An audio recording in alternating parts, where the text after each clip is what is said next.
இந்த நாள் நம்முடைய தியானத்திற்கு ஆதாரமாய் உபாகமம் 7வது அதிகாரம் 7வது வசனம். சகல ஜனங்களிலும் நீங்கள் திரட்சியான ஜனம் என்று கர்த்தர் உங்கள் பேரில் அன்பு வைத்து உங்களை தெரிந்து கொள்ளவில்லை. நீங்கள் சகல ஜனங்களிலும் கொஞ்சமாயிருந்தீர்கள். எல்லாரும் சத்தமா சொல்லுங்களேன், ஹல்லேலூயா. ஆண்டவர் வார்த்தையை கேட்கிற உங்களை உங்கள் குடும்பங்களை கர்த்தர் ஆசீர்வதிப்பாராக. இந்த வேத பகுதியை நம்ம வாசிக்கும் போது ஆண்டவராகிய தேவன் தம்முடைய ஜனங்களை பார்த்து சொல்லுகிறார். பாருங்க, ஆண்டவர் தம்முடைய பிள்ளைகளை பார்த்து சொல்லுகிறார், கர்த்தர் சகல ஜனங்களையும் நீங்கள் திரட்சியான ஜனம் என்று கர்த்தர் உங்கள் பேரில் அன்பு வைத்து உங்களை தெரிந்து கொள்ளவில்லை. அதுக்கு அர்த்தம் என்னன்னா, பூமியில ஏராளமான ஜனங்கள் இருக்கிறாங்க, உலகத்தில் எவ்வளவோ ஜனங்கள் வாழ்ந்து கொண்டு இருக்கிறாங்க. ஆனா அந்த எல்லா ஜனங்களை பார்க்கல நீங்க பெரியவங்க, நீங்க நிறைய ஜனக்கூட்டமா இருக்கிறீங்க, நீங்க எனக்கு ஆதரவாக இருப்பீங்க, நீங்க தான் எனக்கு எல்லாத்துக்கும் காரணம், எல்லாத்திலையும் நீங்க அவ்வளவு கூட்டமா இருக்கிறீங்கன்னு சொல்லி உங்க மேல அன்பு வைத்து ஆண்டவர் அழைக்கல. அவர் சொல்லுகிறார், அடுத்து அவர் சொல்லுகிறார், உங்களை தெரிந்து கொள்ளவில்லை, நீங்கள் சகல ஜனங்களிலும் கொஞ்சமா இருந்தபடியினால் நான் உங்களை தெரிந்து. சத்தமா சொல்லுங்களேன், ஹல்லேலூயா. இன்னைக்கு இந்த உலகத்தில் பாருங்க, நமக்கு இப்ப தேர்தல் முடிந்தது, இனி இப்ப தேர்தல் முடிவு வரப்போகுது. இந்த தேர்தல் சம்பந்தமாய் பல கட்சிகள் இருக்கிறாங்க பாருங்க. இந்த கட்சிகளை நீங்க எடுத்துட்டீங்கன்னா, தனக்கு எந்த ஆதரவு, எந்த ஜாதி, எந்த மதத்து மக்கள் தனக்கு ஆதரவு தருவாங்களோ அவர்களுக்கு ஆதரவாக தான் ஆளுங்கட்சியா இருக்கலாம், வருகிறவங்க உதவி செய்வாங்க. காரணம், எதை எடுத்துக்கிடுங்களேன், இந்த தொகுதிக்குள்ள ஒருத்தரை எம்எல்ஏயா நிறுத்தணும்னா அங்க எவ்வளவு ஜாதி ஓட்டு இருக்கு, எந்த ஜாதி அதிகம் இருக்கு, எந்த மதம் அதிகம் இருக்கு, இதுதான் அங்க நிர்ணயம் பண்ணும். கன்னியாகுமரி மாவட்டத்தை எடுத்தா இங்க எப்படி ஒவ்வொரு மாவட்டத்திலையும் இந்த இடத்துல எந்த ஜாதி, அப்ப அந்த அதிகம் வாழ்கிற மக்களுக்கு எந்த ஜாதி எந்த மதம் அதிகமா இருக்கோ அவர்களுக்கு ஏற்றதை செய்யும் போதுதான் அந்த இடத்துல ஓட்டு கிடைக்கும். இது மனுஷனுடைய திட்டம்.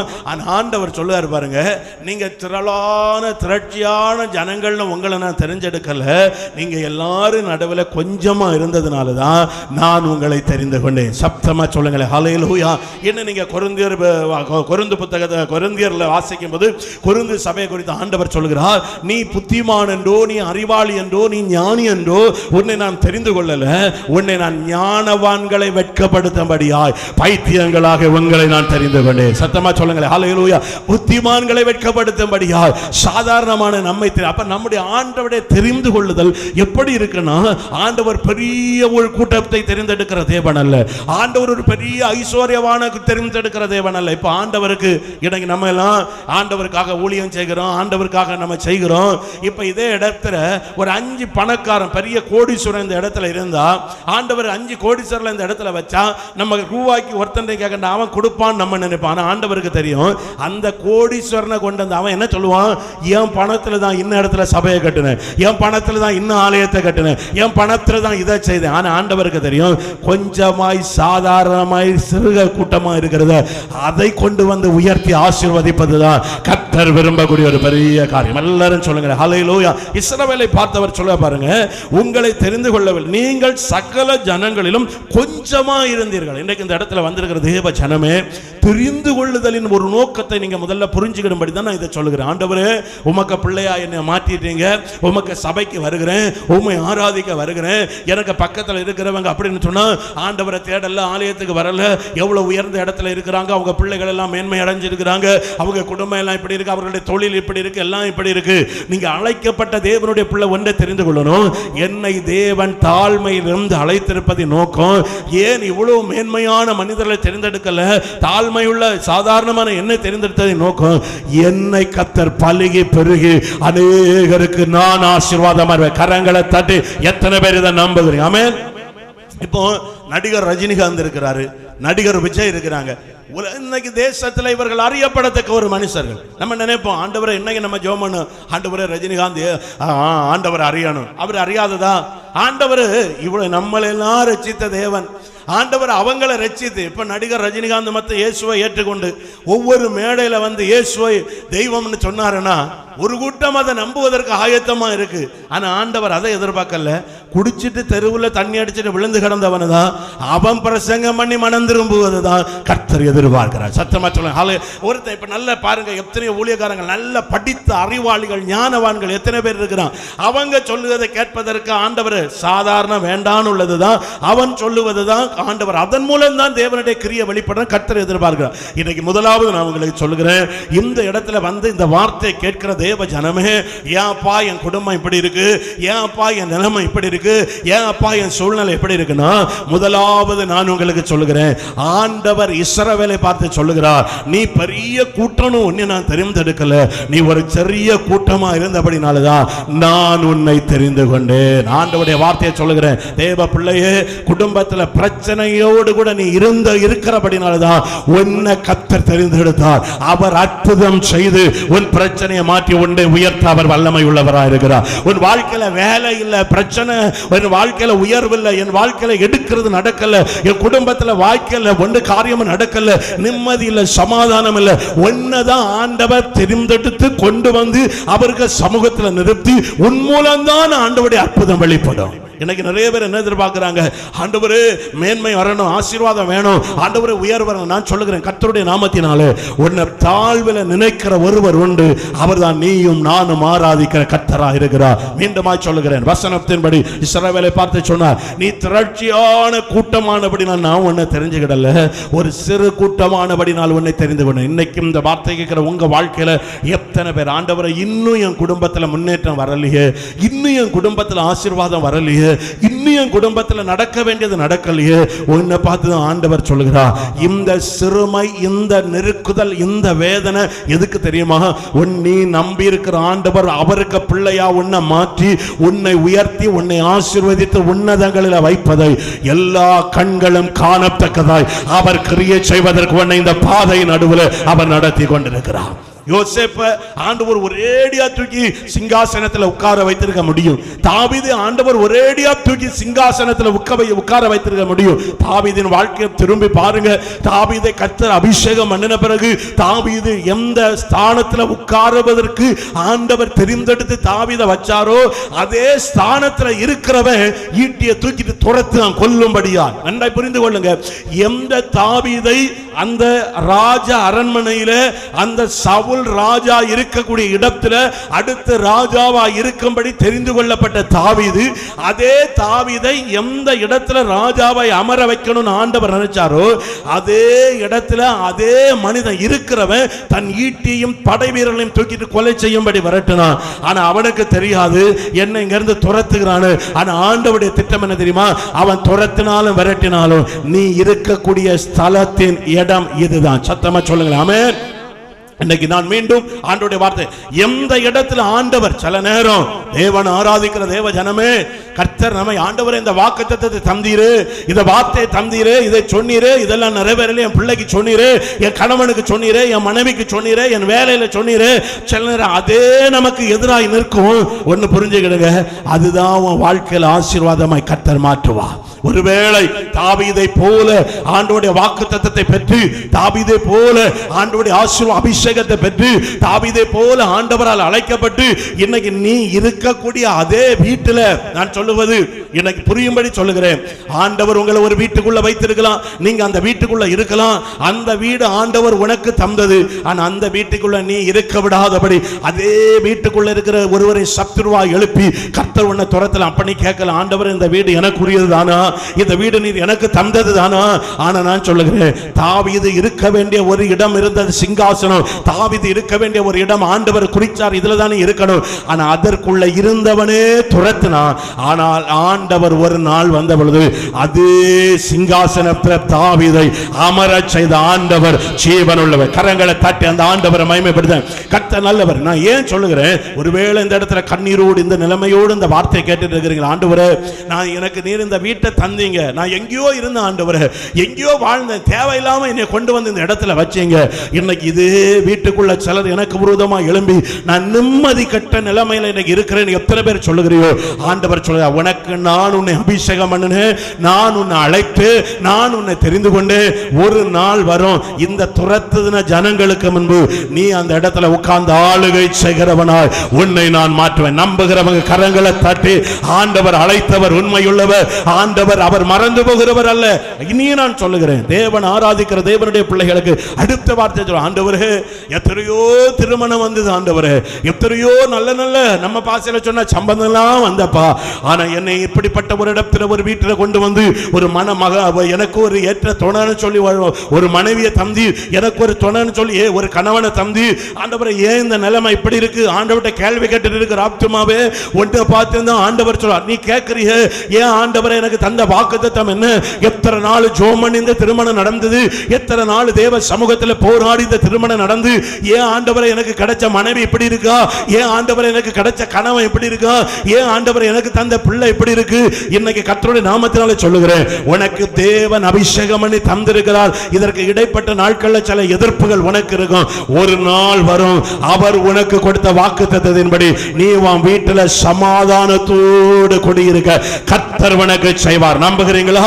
நீ உன் வீட்டில் எந்த கணவனை குறித்து கண்ணீர் வடித்துக் கொண்டிருக்கிறியோ, எந்த வீட்டில் எந்த மனைவியை குறித்து கண்ணீர் வடித்துக் கொண்டிருக்கிறியோ, எந்த வீட்டில் எந்த பிள்ளையை குறித்து கண்ணீர் வடித்துக் கொண்டிருக்கிறியோ, இன்னைக்கு ஆண்டவருடைய நாமத்தினால சொல்லுகிறேன், உன்னை அழைத்து வாக்குத்தத்தம் தந்த ஆண்டவர் சொல்லுகிறார், அதே வீட்டுக்குள்ள அவருடைய சந்தோஷத்தை நீ சொல்லி களி கூறும் நாள் உனக்கு ஆயத்தம் பண்ணி கர்த்தர் வைத்திருக்கிறார். சோர்ந்து போகாத.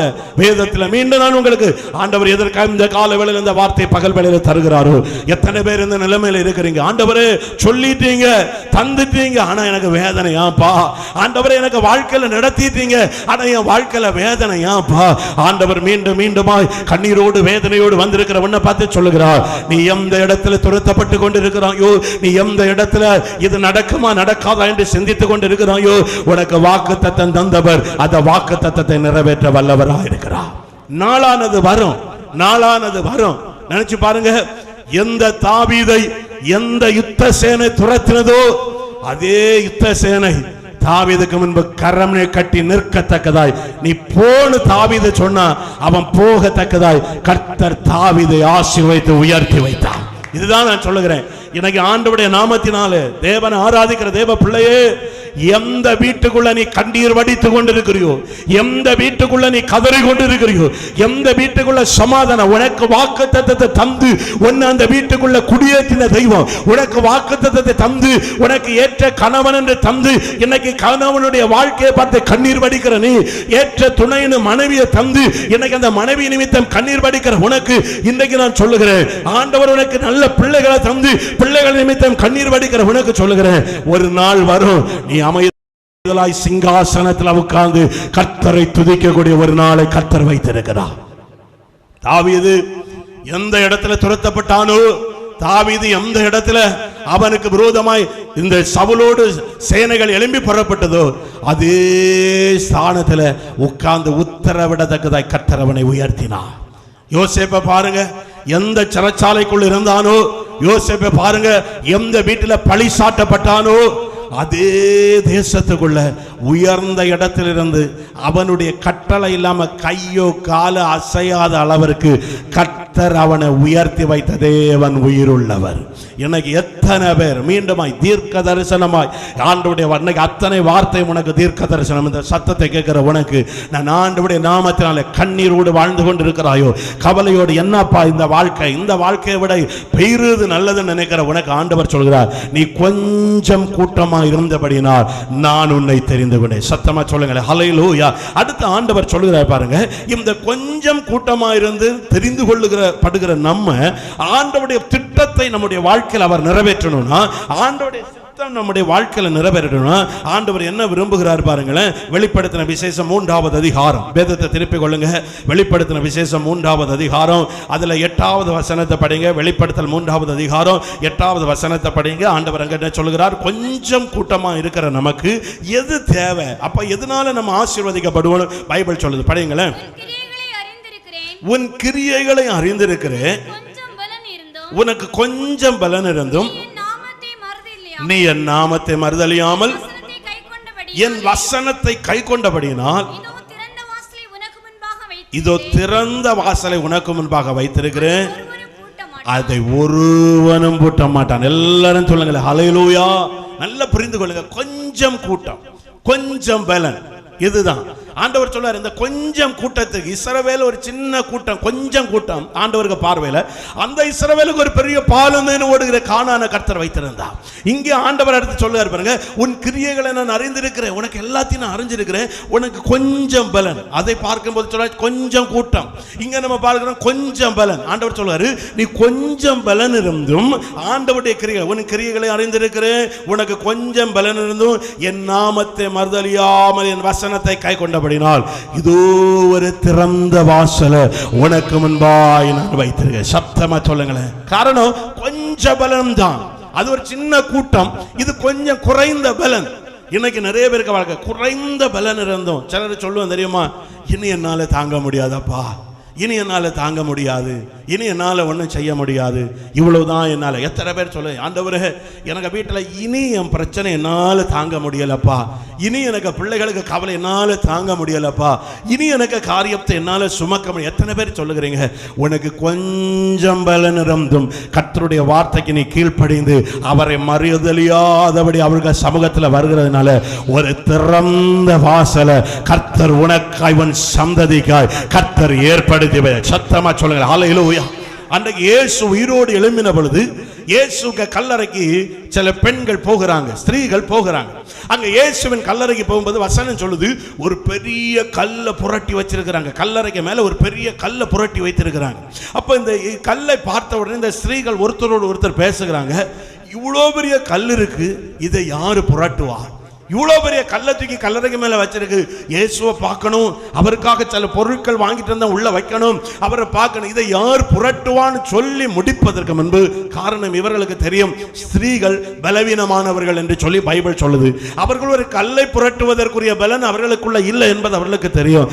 ஆனா கொஞ்சம் பலன் இருந்தும் அவர்கள் தைரியம் இல்லாது இருந்தும் அவர்கள் தேடி இயேசுவின் கல்லறை அண்டை வந்து யார் இந்த கல்லை புரட்டுவான்னு கேட்ட அடுத்த நிமிடமே தேவதூதனானவர் கல்லை புரட்டி அந்த இடத்துல வந்து அமர்ந்தான். சத்தமா சொல்ல ஹல்லேலூயா. இன்னைக்கு ஆண்டவரே இனி என்னால தாங்க முடியாது, ஆண்டவரே இனி என்னால வாழ முடியாது, ஆண்டவரே இனி என்னால செய்ய முடியாது, ஆண்டவரே இனி எனக்கு அதுக்குள்ள வருமானம் இல்லை, இனி எனக்கு தாங்கி நிற்கக்கூடிய பலன் இல்லை, ஆண்டவரே இனி என்னை எதிர்த்து நிற்பதற்குரிய எந்த ஒன்றும் இல்லைன்னு சொல்லுகிற உங்களுக்கு சொல்லுகிறேன், கொஞ்சம் பலன் இருந்து நீ கிறிஸ்துவுக்குள் நிற்கிறபடியினால் உனக்காக யாவையும் அவர் செய்ய வல்லமையுள்ள கர்த்தராய் இருக்கிறார்.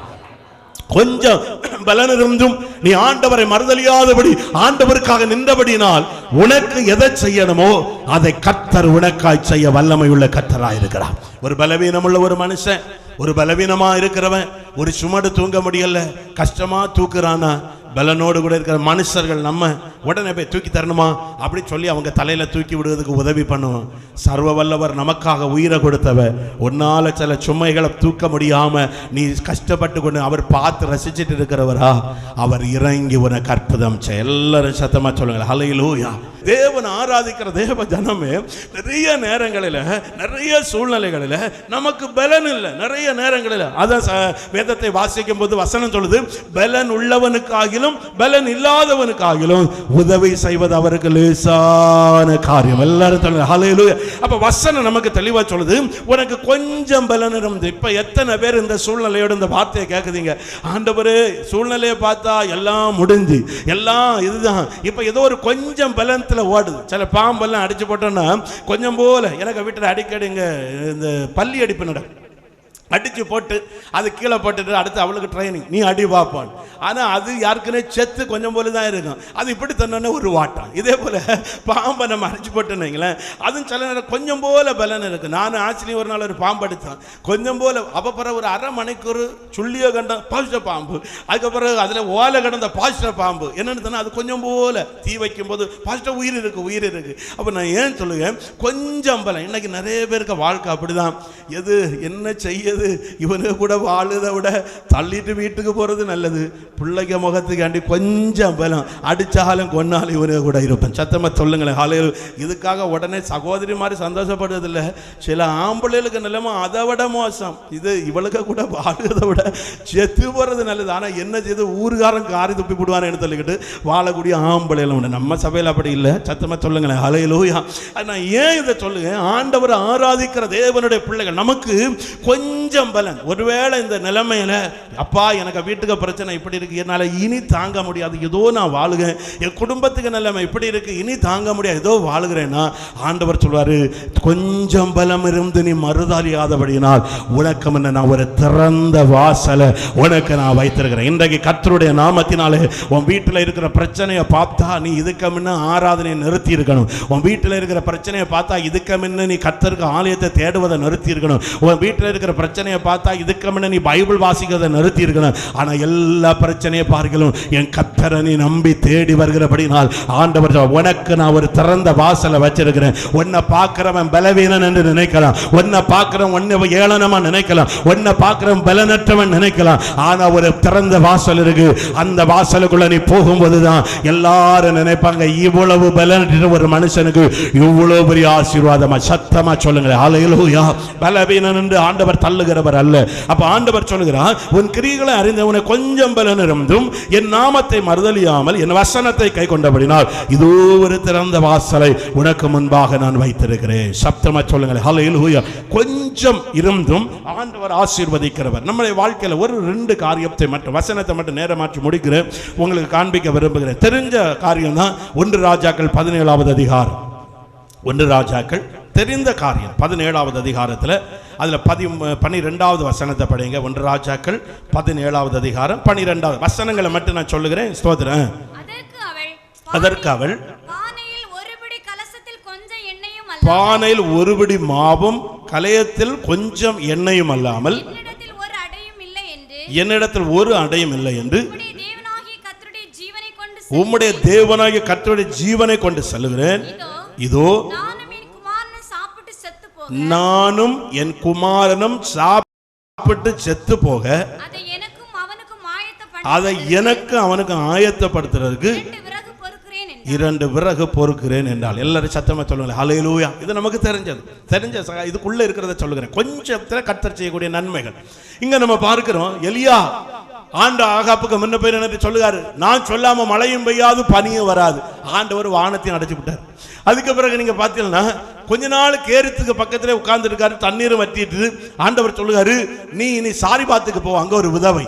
ஆண்டவர் அனுப்பக்கூடிய விதத்தை பத்தில இவர் சாரிபாத்து ஆண்டவர் அனுப்பின இடத்துக்கு போறாரு. அங்க போகும்போது ஒரு ஏழை தாயை இவருக்கு கண்கள் எல்லாம் ஆண்டவர் காண்பிக்கிறார். அவர் என்ன பண்ணிட்டு இருக்கிறா பாருங்க, கீழே கிடக்கிற சில விறகுகளை பறக்கிற கொடுமையான பஞ்சம், அதற்கிடையில சில விறகுகளை பறக்கிற அவளை பார்த்து அவளுக்கு நிலைமையை கீழே சொல்லுவா பாருங்க, கொஞ்சம் போல எண்ணெய் இருக்கு, கொஞ்சம் போல மாவு இருக்கு, இது ரெண்டுலையும் ஒரு அப்பத்தை நம்ம பார்த்துட்டோம்னா ஒரு தோசையை சுட்டு நானும் எனக்கு பையனும் சாப்பிட்டுட்டு சாகலான்னு இருக்கிறோம். இது கடலை நீர் கேட்காதையும். சத்தமா சொல்லுங்களேன். ஹல்லேலூயா. நினைச்சு பாருங்க, இருக்குது கொஞ்சம் போல எண்ணெயும் கொஞ்சம் போல மாவும், சாகிறதுக்கு ரெடி ஆகிட்டு இருக்கா. அதுக்கடையில் ஒருத்தர் கேட்காரு, எனக்கும் கொஞ்சம் போல தாருங்க. சத்தமா சொல்லுங்களேன். நம்ம ஆண்டவர் எப்படிப்பட்டவர், அவருக்கு கிரிய பாருங்க. அவர் சொல்லுங்க, அவர்கிட்ட தண்ணி கேட்கிறா, அவர் தண்ணி தாரேன், தண்ணி கொடுக்க முடியாத நிலைமை. அவர் சொல்றாரு, என்ன அழகா சொல்ல பாருங்க, அப்படி அவன் எழுந்து போன பொழுது அங்கே கொஞ்சம் மாவும் கொஞ்சம் எண்ணெயும் என்னட்ட இருக்கு அப்படின்னு. இதுக்குள்ள நீங்க புரிஞ்சுக்கிடுங்க, வசனம் சொல்லுது, அந்த பஞ்சகாலம் முடியும் வரையிலும் கர்த்தர் அந்த குடும்பத்தில் மாவும் குறைந்து போகாம எண்ணெயும் குறைந்து போகாம அந்த கொஞ்சத்தை விருத்தி அடைந்து ஆசீர்வதித்தார். சத்தமா சொல்லுங்க. ஆமென். தேவ ஜனமே, உனக்கு வாழ்க்கையில கொஞ்சம் தான், ஏதோ ஒரு காரியம் கொஞ்சம் இருக்கு, நான் சொல்லுகிறேன், அந்த கொஞ்சம் தான் உனக்கு ஒரு பெரிய உயர்வை கொண்டு வரும். இன்னைக்கு நிறைய பேர் பார்த்தீங்களா, ஆக்சிடென்ட் ஆகி கொண்டு போவாங்க. கொண்டு போகும்போது கையெல்லாம் அப்படியே துண்டிச்சு ஒரு சின்ன இது இருக்கும். நல்ல மருத்துவர் பார்த்தா ஒரு சின்ன பிடி இருக்கு, நம்ம வச்சு செட் பண்ணிடலாம்.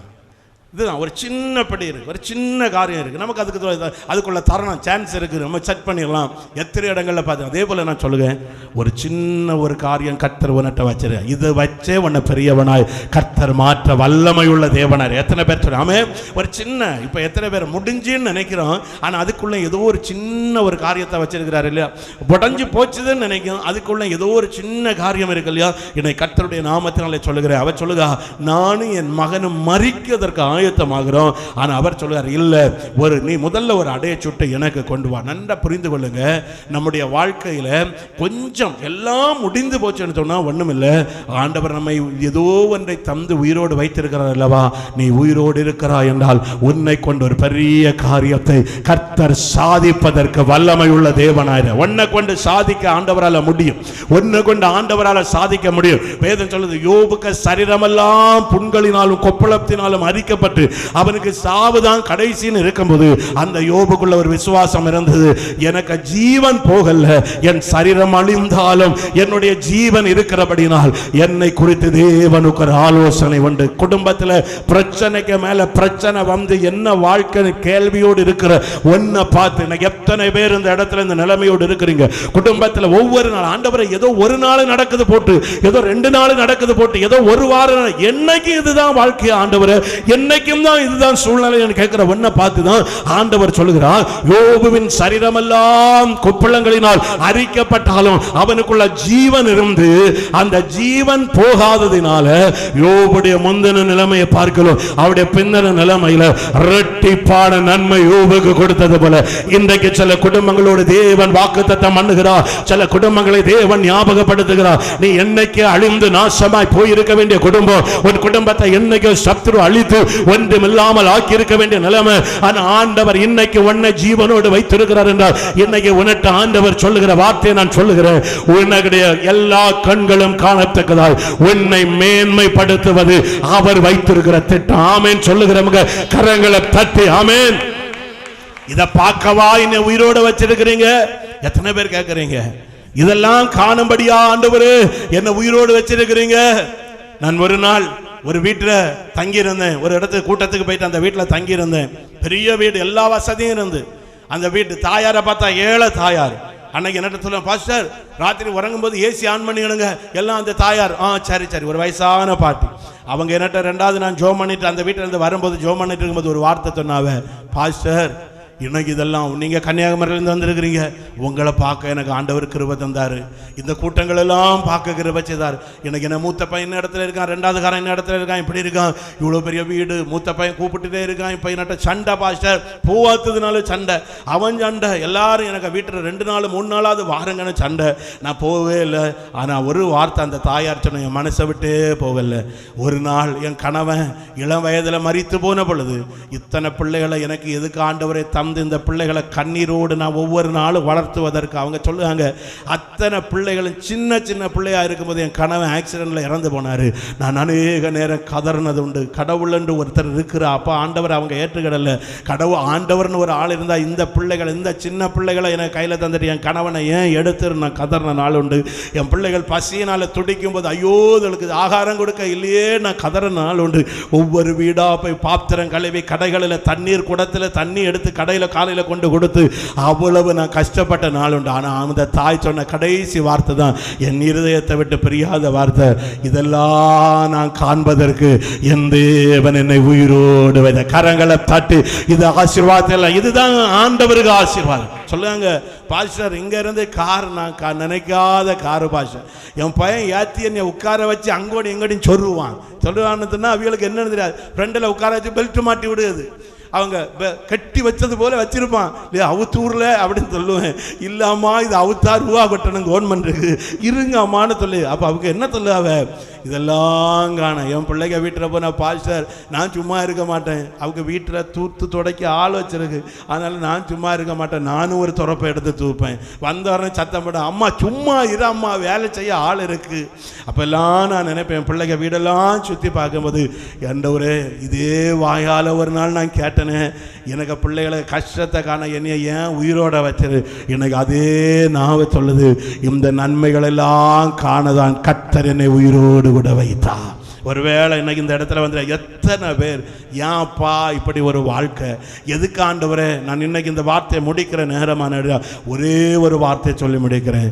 உன்னாவினால் கர்த்தர் செய்ய போகிற நன்மையை நீ சொல்லி துதிக்க போகிறாய். நம்புகிறவங்க உன்னாவினால் கர்த்தர் உன் குடும்பத்தில் செய்ய போகிற நன்மையை நீ சொல்லி துதிக்க போகிறாய். கர்த்தர் உன்னை உயிரோடு வைத்திருப்பது நீ கண்ணீர் வடிக்கும்படி அல்ல. கர்த்தர் உயிரோடு வைத்திருப்பது நீ வேதனைப்படும்படி அல்ல. கர்த்தர் உன்னை உயிரோடு வைத்திருப்ப நிந்திக்கப்படும்படி அல்ல. அநேகர் உன்னை நிந்திக்கவும் அவமானப்படுத்தவும், அநேகரால் நீ தள்ளப்படுவதற்கு ஏளனமாய் நினைக்க கர்த்தர் உன்னை உயிரோடு வைக்கல. ஆண்டவர் உன்னை அநேகருக்கு முன்பு ஆசீர்வாதமாய் உயர்த்தி வைப்பார்.